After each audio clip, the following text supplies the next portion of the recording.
तुम किस करना चाहती हो? स्टू, मैं जानती हूँ मुझे क्या चाहिए। मुझे सेक्स करना है तुम्हारे साथ।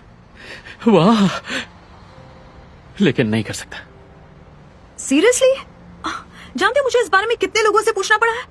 क्या तुम सच में नहीं करना चाहते? चाहता हूँ, जरूरत से ज्यादा करना चाहता हूँ, लेकिन पहले तुम्हें मेरे लिए कुछ करना होगा, और हो सकता है ये तुम्हारे लिए बड़ा काम हो।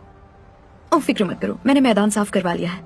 दर्द तो हुआ पर अच्छा लग रहा है। कमाल है, लेकिन बात वो नहीं है, ये है।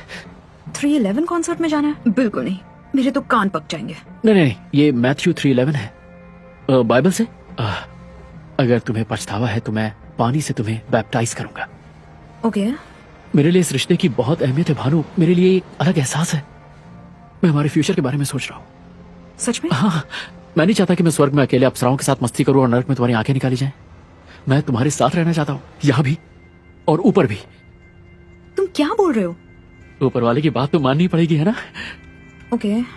तो भानु, क्या तुम मेरे लिए धर्म बदलोगी? सेक्स में रुकावट उसकी मॉम नहीं, बल्कि उसका धर्म। Bhanu Pradeep, please AP club के रूम 216 में रिपोर्ट कीजिए। Bhanu Pradeep, AP club room 216। लगता है हमारे कुछ मेंबर्स छोड़ गए हैं, लेकिन हम उनके लिए प्रे करके काम शुरू करेंगे। तुम्हें देखकर खुशी हुई मिस प्रदीप। ओह, तुम्हारे लिए बाइबल लाती हूँ। मुझे लगा था ये एपी क्लब है। वही है, संयम और पवित्रता का क्लब। तो दिल खोलो और बैठ जाओ, टांगे बंद रखना। मतलब यहाँ हर कोई वर्जिन है? आधी हैं, बाकी सब वैसे ही हैं जो नहीं चाहती माँ बाप को पता चले, और ओहायो ऑपरेशंस के लिए अच्छे कस्टमर्स हैं, खास करके वर्जिन्स मजा लेने के लिए तैयार हैं। मिसेस मिल्स ने मुझे यहाँ क्यों बुलाया? तुम उसके बेटे को चाहती हो? ओह हाँ, ये स्टू की मॉम है। मेरे लिए ये कमल की टीचर है और मॉम की दुश्मन। बहुत से लोगों के लिए बहुत कुछ है। समझ गई। मैं डैड के साथ बियर पीती हूँ, पर गांजा अपनी दादी के साथ। कूल, मैं जा रही हूँ। ये सब क्या है? ये बाइबल तुम्हारे लिए, मखमल के कवर वाली। मैं इसे विलॉर्ड कहती हूँ, जल्दी ऑनलाइन भी मिलने लगेगी। अच्छा सुनो, जानती हो तुम समझदार लड़की हो, और समझदार लड़कियाँ घपाघप के नतीजे के बारे में जरूर सोचती होंगी। आपका मतलब नर्क में जाना? ओह प्यारी भानु, पाप करके नतीजा भोगने के लिए मरने का इंतजार नहीं करना पड़ता। जल्दी बताओ क्या हो सकता है? Oh, herpes, pregnancy, sex tape leak होना। बहुत बहुत शुक्रिया ट्रेवर। और सबसे इम्पोर्टेंट बात, लेटने को तैयार रहने वाली लड़कियों की इज्जत लड़के नहीं करते। मैं याद रखूंगी मिसेस मिल्स, पर मेरे साथ कुछ नहीं होगा।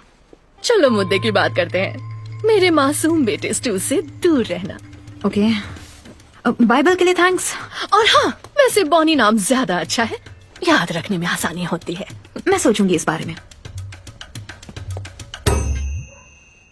अरे वाह, तुमने गोल्डन माइटामिक्स जीत लिया। देखो, मैं चाहूँ तो कुछ भी कर सकती हूँ। तुम्हें कोई शक है? बिल्कुल भी नहीं। लेकिन इस सब का कोई मतलब नहीं है। मेरे अंदर एक डॉक्टर है जो बाहर आने के लिए कब से तड़प रहा है, लेकिन इसके लिए नहीं। मुझे असली मकसद चाहिए। हर दिन तुम्हें अपनी रॉकेट फैक्ट्री में जाकर मस्ती करनी चाहिए। मस्ती? कंपनी शुरू करना सिरदर्दी वाला काम है। मुझे एक मैनेजर की जरूरत है, और वो पुराने वाला किराएदार वहां से अपना सामान नहीं हटा रहा। पर तुम बहुत खुश लग रहे थे, कम से कम मुझसे तो बात करनी चाहिए थी। हमने सब कुछ दांव पर लगाया है, तुम्हें और परेशान नहीं करना चाहता। अरे बाबा, सुख हो या दुख हो, हम दोनों साथ में हैं। और मालिक से कह दो ना, जब तक जगह खाली नहीं होती तुम किराया नहीं दोगे। और अपने काम के लिए लिंक्डइन ट्राई करो। लिंक्डइन भूल जाओ, मुझे मैनेजर मिल गया। मेरे साथ काम करो ना। मुझे रॉकेट के बारे में कुछ नहीं पता।